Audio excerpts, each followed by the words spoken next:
Selamat pagi, hari ini saya ada bahan untuk membuat kompos. Ini merupakan pupuk kandang hasil kotoran sapi yang masih basah atau belum lama. Sekarang saya akan mencoba mengkomposkan dari hasil kotoran sapi ini dengan beberapa bahan. Yang pertama, bahan utamanya yaitu kotoran sapi ini. Kemudian saya gunakan juga arang sekam sebagai pencampurnya. Arang sekam yang baru sebagai bahan pencampur agar nanti terjadinya rongga-rongga waktu saat pengomposan. Kemudian ada bahan tambahan yaitu kapur dolomit. Kapur dolomit ini berfungsi untuk menjaga atau menstabilkan kemasaman dari suatu bahan organik itu agar pH-nya tidak terlalu rendah. Maka kita campurkan kapur dolomit. Kemudian bahan pengurainya atau bahan penghancurnya saya menggunakan pupuk urea yang biasa, dan sebagai pembantunya saya tambahkan trichoderma. Trichoderma ini berfungsi sebagai bibit jamur, namun jamur yang bisa menahan jamur-jamur jahat lainnya, sehingga nanti jamur ini akan melindungi dari suatu kompos itu agar tidak terjadinya perkembangan jamur-jamur yang menjadi penyakit pada hama penyakit maupun hama tanaman. Jadi pertama, ini akan kita buat lapisan-lapisan dari kotoran sapi, kemudian sekam, dan kita tambahkan dengan bahan-bahannya. Simak terus video kali ini, jangan lupa subscribe yang belum subscribe.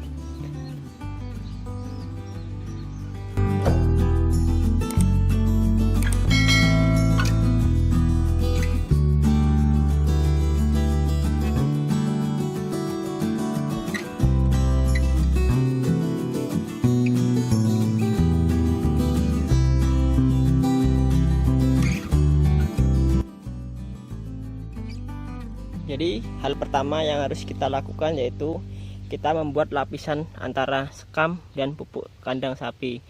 Yang pertama ini, lapisan pertama yaitu kita lapiskan dengan pupuk kandang dulu secara tipis, paling kurang lebih 5 hingga 10 cm. Ini lapisan pertama. Nah, lapisan pertama ini kita taburkan dulu bahannya yaitu kapur dolomit. Ini kapur dolomitnya, kemudian biang jamur trichodermanya. Nih, pertama kita taburkan dulu kapur dolomitnya secara rata hingga segala. Jadi pada pupuk kandang yang masih baru itu biasanya mempunyai kemasaman pH yang sangat rendah, sehingga untuk tanaman itu kurang baik, bahkan bisa menjadi racun bagi tanaman itu sendiri. Nah, kita tabur hingga rata.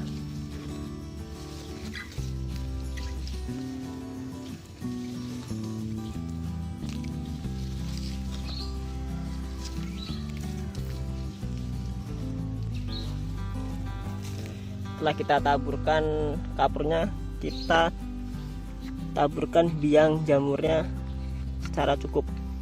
Mungkin setengah genggam saja sudah cukup. Kita taburkan rata.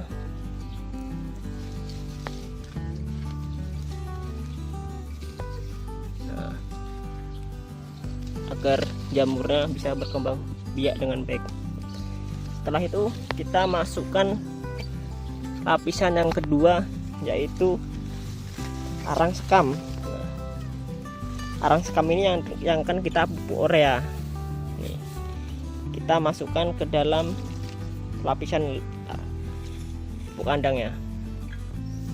Sekam kita taburkan juga di atasnya, kemudian kita ratakan juga hingga rata.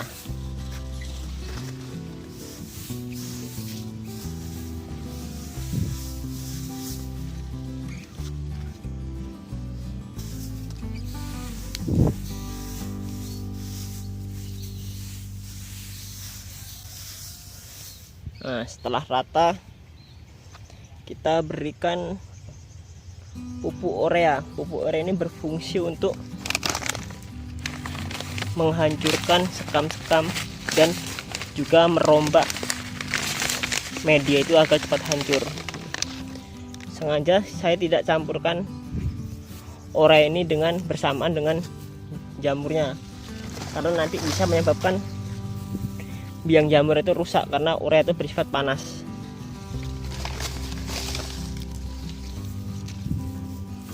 Kita taburkan rata juga.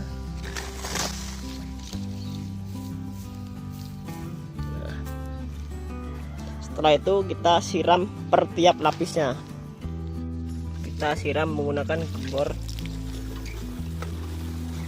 hingga rata.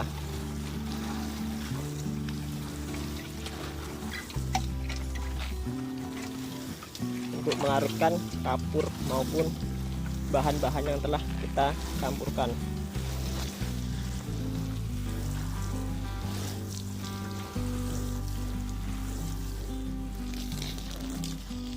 Setelah itu kita ulangi lapisan-lapisan itu hingga media semua bahan-bahan tercampur semuanya. Kita akan coba lapiskan kembali. Setelah semuanya tercampur semua lapisan dan bahan-bahan sudah habis, sekarang kita lakukan penyungkupan dengan menggunakan plastik hitam.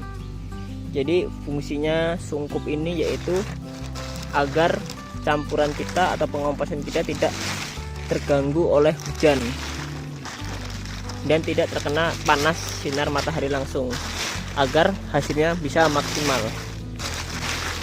Nanti setelah 2 minggu ini kita aduk hingga rata, kemudian kita siram lagi dengan air. Bila perlu kita tambahkan dengan dolomit lagi, kapur dolomit, dan kita cungkup kembali hingga 2 minggu lagi dan kompos siap untuk dipakai. Sekian video kali ini. Semoga video saya kali ini bermanfaat bagi kita semua. Jangan lupa subscribe yang belum subscribe. Saya akhiri, salam jumpa, terima kasih.